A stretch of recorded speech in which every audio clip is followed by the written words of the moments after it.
Hey, shalom, shalom. I want to begin this video by giving all praises, honor, and glory to Yahweh, Hashem, Mashiach, Yahushua. All praises due. Today's video, before I start, y'all, the one thing I have caught about me starting videos is not introducing my name. My name is Isaiah, Brother Isaiah. I think this is the first time I've told y'all my real name. I know some of y'all have me on Facebook, but y'all don't know my real name. Y'all just see For the Love of Yasharahla. My name is Isaiah. Yes, that's my name. So it's your brother Isaiah coming back with another video today.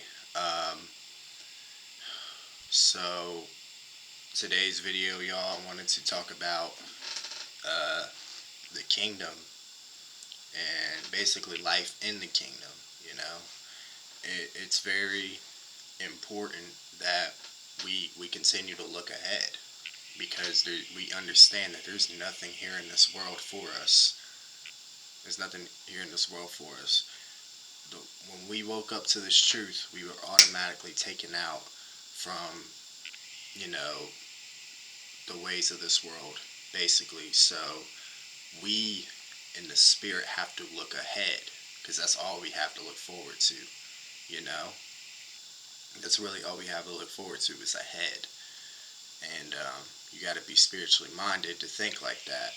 So wanted to start off with this precept because I just feel like it's important that we bring it out.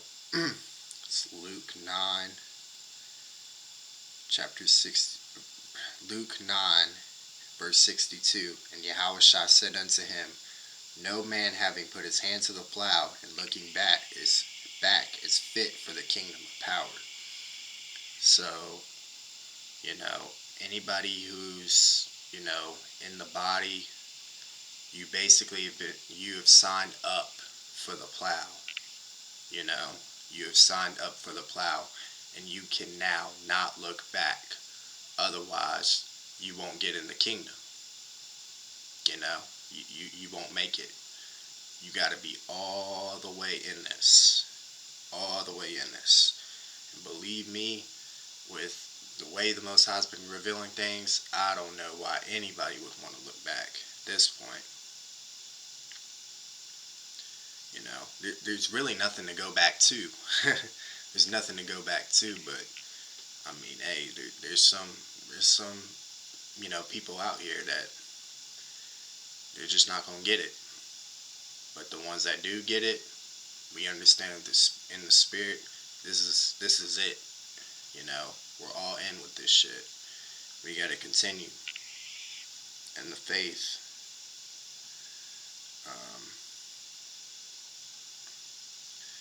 Let's go to. I'm gonna start in Isaiah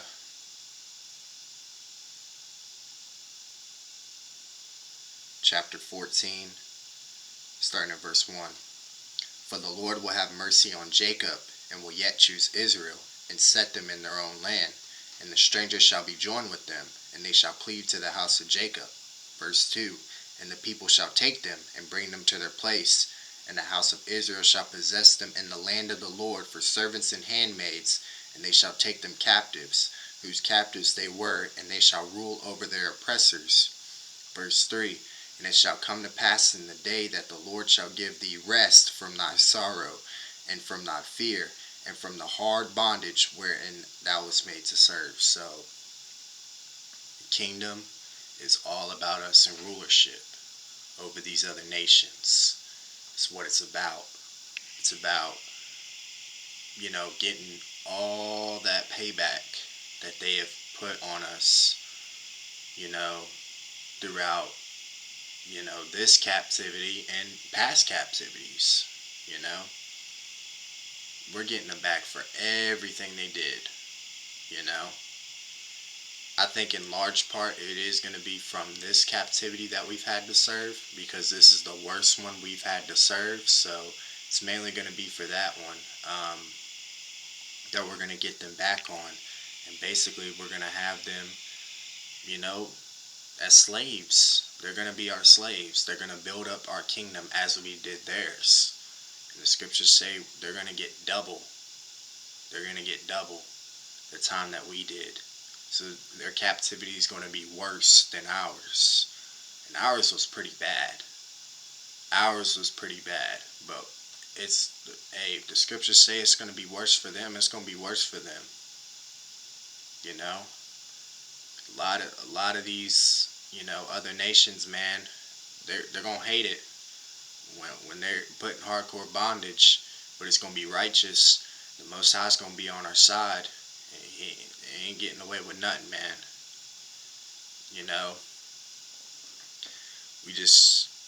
I know some brothers in the spirit, man, coming up with certain punishments for the nations. I mean, hey, that's the right spirit to be in, man. It really is. Because if we go to book of 2 Thessalonians chapter 1, verse 6, seeing it is a righteous thing with the power to recompense tribulation to them that trouble you. It's righteous what's about to go down. It's a righteous thing what's about to go down. These motherfuckers are going to be in hardcore bondage. Hardcore bondage. It's not going to be a fun time for these nations. And they're going to hate us like they always have. Nothing is new under the sun, the scriptures say. Our enemies have always hated us. And they're going, once we get in power, hey, they're really going to hate us, but fuck them. We don't love them. We don't love them niggas. We love our people. We can't give a fuck about these other nations, man. Yeah, we deal with them in this captivity. We may have had friends from other nations, man, but once that time comes, we get that call, hey, that's it. These other nations are, hey, you better turn that blind eye to anybody that you know that's from another nation, and maybe you were friends with them, maybe you used to be cool with them. Nah, man, you got to get out of that spirit now. Really now. And really when that time comes. Because it's going to be it. We ain't making friends with these other nations, man. These other nations are going down. We got to be in the spirit with Yahweh, because he's coming back as the lion. We got to have that same spirit. If we ain't in that spirit,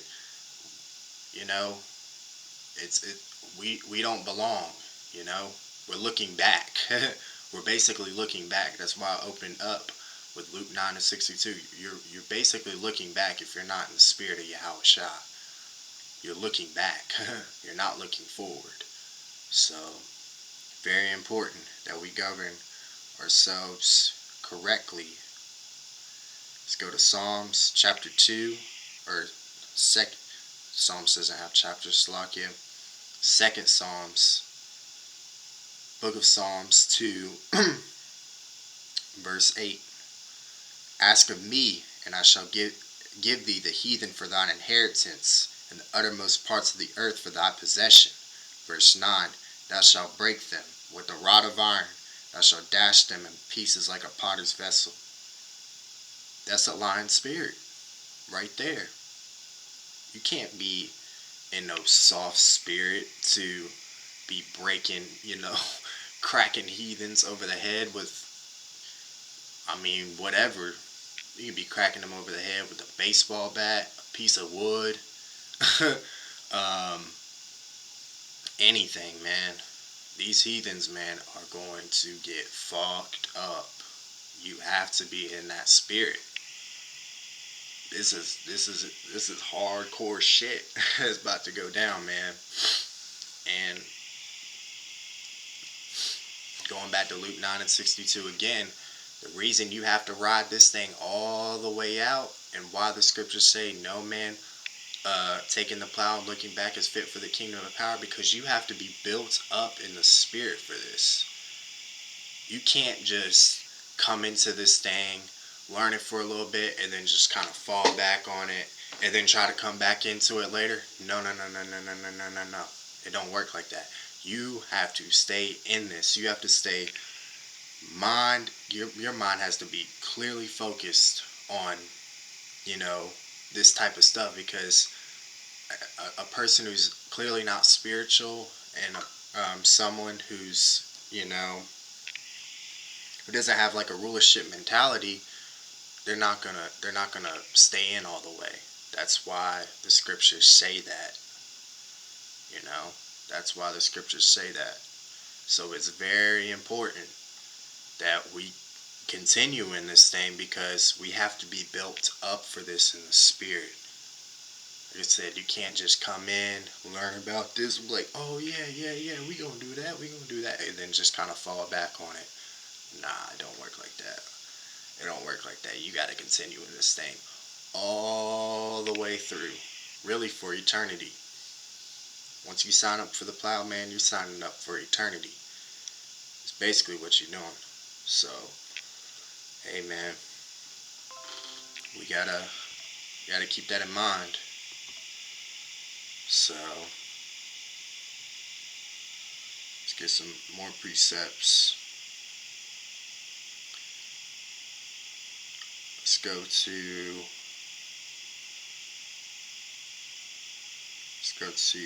Second Esdras, the Apocrypha, chapter 2. We'll start at verse 26.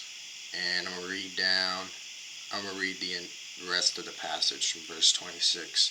As for the servants, Second Esdras chapter 2, verse 26. As for the servants whom I have given thee, there shall not one of them perish, for I will require them from among thy number.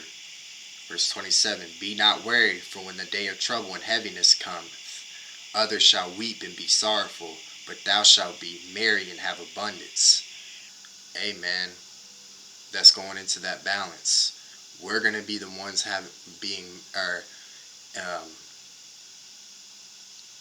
we shall be merry in abundance, as the scriptures say, and then others going to be weeping and sorrowful.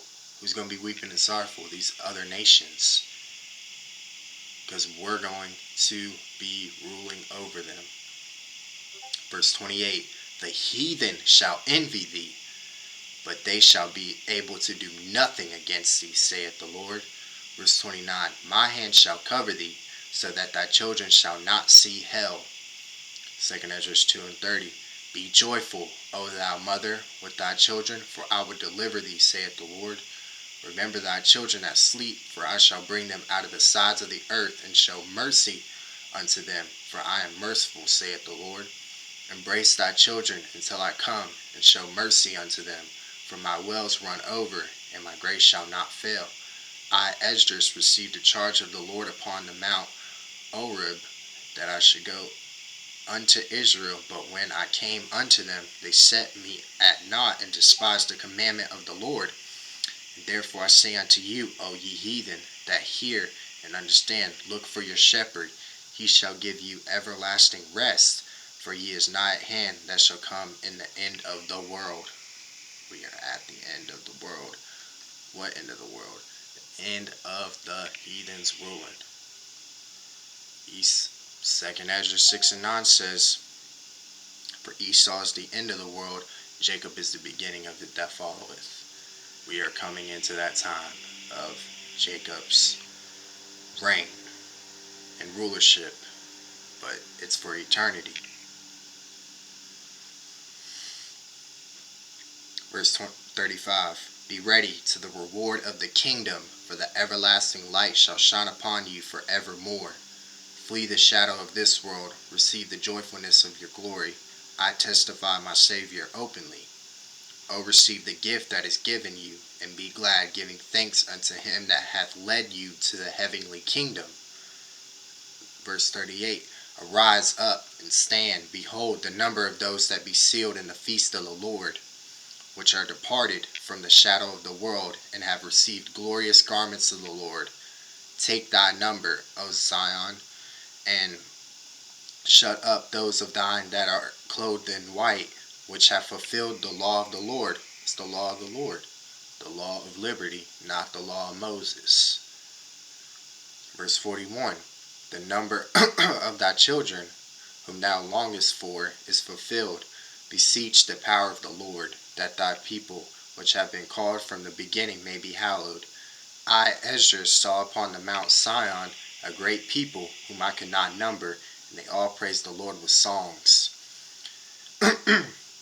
Verse 43, and in the midst of them there was a young man of a high stature, taller than all the rest, and upon every one of their heads he set crowns, and was more exalted, which I marveled at greatly. So I asked the angel and said, Sir, what are these? Verse 45, he answered and said unto me, These be they that have put off the mortal clothing, and put on the immortal, and have confessed the name of the power. Now are they crowned and receive palms. Verse 46, then said I unto the angel, What young person is it that crowneth them, and giveth them palms in their hands? 47, so he answered and said unto me, It is the Son of the power, whom they have confessed in the world. Then began I greatly to commend them that stood so stiffly for the name of the Lord. Then the angel said unto me, Go thy way, and tell my people what manner of things and how great wonders of the Lord thy power thou hast seen. So, verses 43 through 46 basically are going into the crowning of the 144,000. That's going to be an absolutely marvelous day. I don't know exactly when that will come. I'd say that's probably going to come when we get in our land. You know, once we get back to the land of Israel, I don't know if it's something that would happen right away necessarily. I don't know if it would be something after these heathens build up our, all of our, the kingdom itself. After that 1,000 years, we get crowned.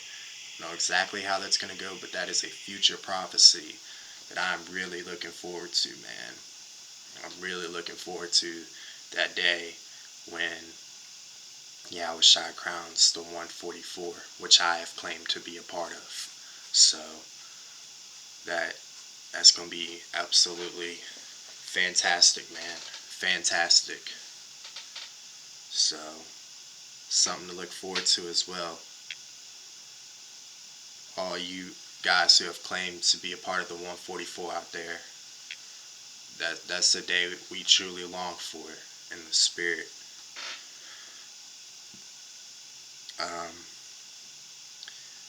Let's get this.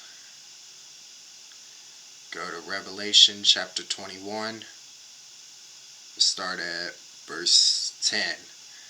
And he carried me away in the spirit to a great and high mountain, showed me that great city, the holy Jerusalem, descending out of heaven from the power, having the glory of power, and her light was like unto the stone most precious, even like a jasper stone, clear as crystal. Verse 12, and had a wall great and high, and had 12 gates, and at the gates 12 angels, and names written thereon, which are the names of the 12 tribes of the children of Israel. This literally kills the Christian doctrine of Gentiles getting in the kingdom. You are going to be slaves. You are going to be fucking slaves. You have no inheritance in the kingdom. It says, of the 12 tribes of the children of Israel. If you ain't the tribes, your ass ain't getting in. Period. Verse 13. And on the east, three gates. On the north 3 gates, on the south 3 gates, and on the west 3 gates. And the wall of the city had 12 foundations, and in them the names of the 12 apostles of the Lamb. And he that talked with me had a golden reed to measure the city, and the gates thereof, and the wall thereof. And the city lieth foursquare, and the length is as large as the breadth. And he measured the city with the reed 12,000 furlongs. The length and the breadth and the height of it are equal. And he measured the wall thereof, and 144 cubits, according to the measure of a man, that is of the angel. And the building of the wall of it was of jasper, and the city was pure gold, like unto clear glass. So that makes sense. Going back to verse 17, and he measured the wall thereof in 144 cubits. It makes sense why there's going to be 144,000 men, Israelite men that are ruling this world with Yahushua.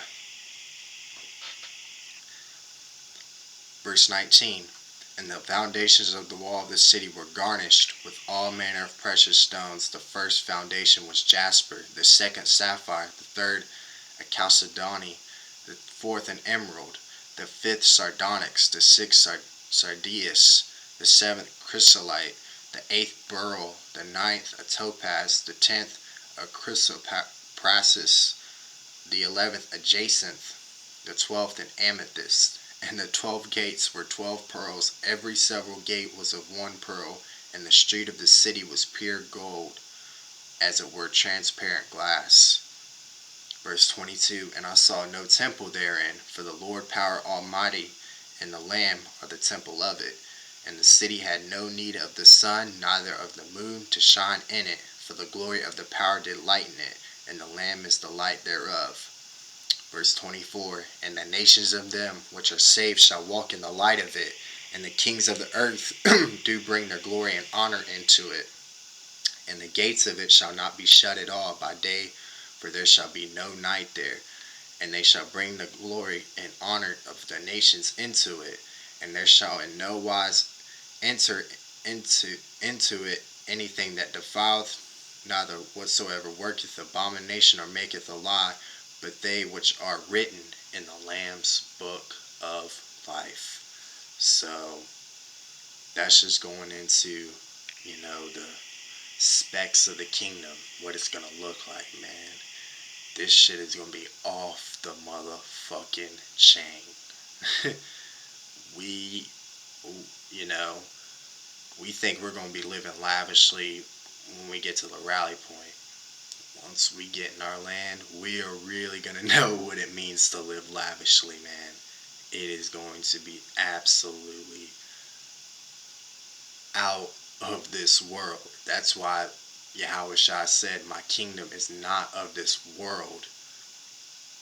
If you go to John chapter 14, verse 2, in my Father's house are many mansions. If it were not so, I would have told you, I go to prepare a place for you. Those many mansions are the galaxies, the planets. Hey, we're going to be going everywhere. We're going to be able to travel anywhere in the universe, because we're going to have those incorruptible bodies.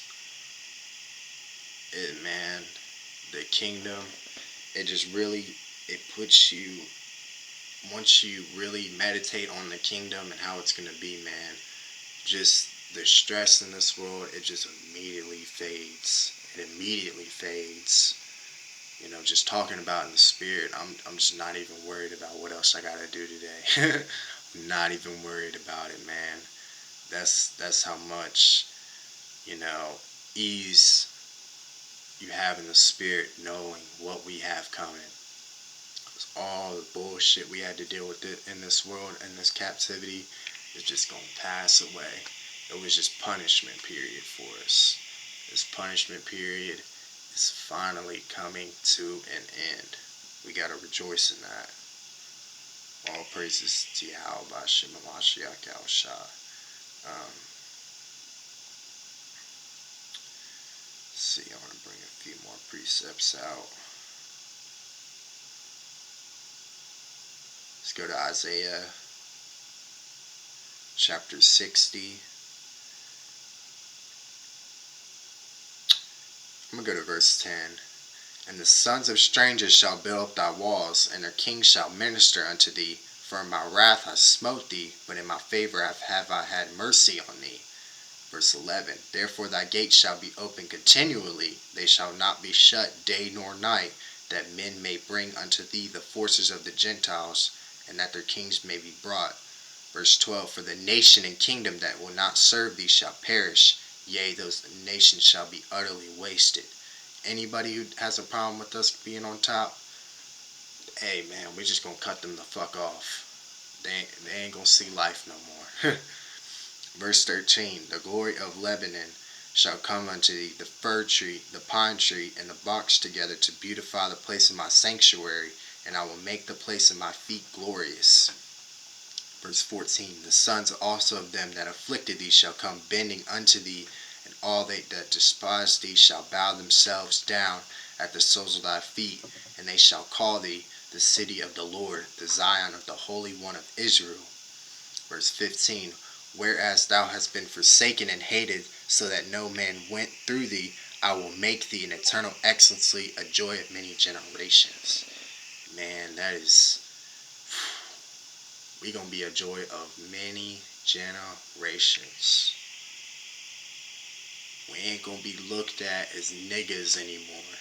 We ain't gonna be looked at as just spicks, as just nothing. We're gonna be in eternal glory. We're gonna be right back in our rulership state, the way we were created to be. We were created to be kings and priests of this earth. You know, it's absolutely beautiful. Verse 16, thou shalt also suck the milk of the Gentiles, and shalt suck the breast of kings, meaning that we're just gonna have, you know, what they got, you know, basically right now. They have our shit. That shit that they have does not belong to them, bro. The Most High only gave them that shit to teach us a lesson. Like, he was like, I can set these guys up over you if y'all don't hearken unto me. But now that we're coming back, the motherfuckers gonna have to give back all our shit. That shit that all the Gentiles got, all these elites got, man. All that gold and shit, man. That's our shit. That ain't their shit. That's ours. Verse 17, or verse 16, and thou shalt know that I, the Lord, am thy Savior and thy Redeemer, the mighty one in Jacob. Verse 17, for brass I will bring gold, and for iron I will bring silver, and for wood brass, and for stones iron. I will also make thy officers peace, and thine exactors righteousness. Violence shall no more be heard in thy land, wasting nor destruction within thy borders. But thou shalt call thy walls salvation, and thy gates praise. The sun shall be no more thy light by day, neither for brightness shall the moon give light unto thee. But the Lord shall be unto thee an everlasting light, and thy power thy glory. Thy sun shall no more go down, neither shall thy moon withdraw itself, for the Lord shall be thine everlasting light, and the days of thy mourning shall be ended. Thy people also shall be all righteous. They shall inherit the land forever, the branch of my planting, the work of my hands, that I may be glorified. A little one shall become 1,000, and a small one a strong nation. I, the Lord, will hasten it in his time. Man, what I just read ain't something to look forward to. I don't know what is, man. I really don't. I really don't. I want to get this last precept. This is probably gonna make everything that we've gone through in this captivity absolutely worth it. Matthew 26, verse 29. But I say unto you, I will not drink henceforth of this fruit of the vine until that day when I drink it new with you in my Father's kingdom. That's going into when Yahushua has that drink with the first fruits of the kingdom of heaven, which those who have woken up to this truth in this, in this life, we've woken up to everlasting life, and we will be the ones to drink, that wine with Yahushua in the kingdom. That is another day that I truly long for, in the spirit. I cannot wait. You know, that's gonna be off the chain, man. Probably gonna be having a gold wine glass, all gold wine glass, man. Fresh wine.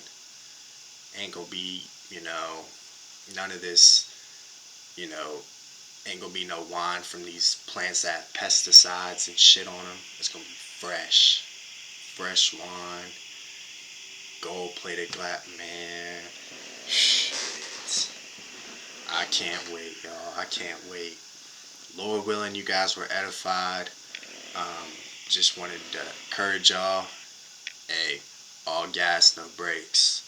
We got next, Yasharahla. Giving all praises, honor, and glory to Yahweh, Bashem, Mashiach, Yahushai. All praises due. See you on the next one. Shalom.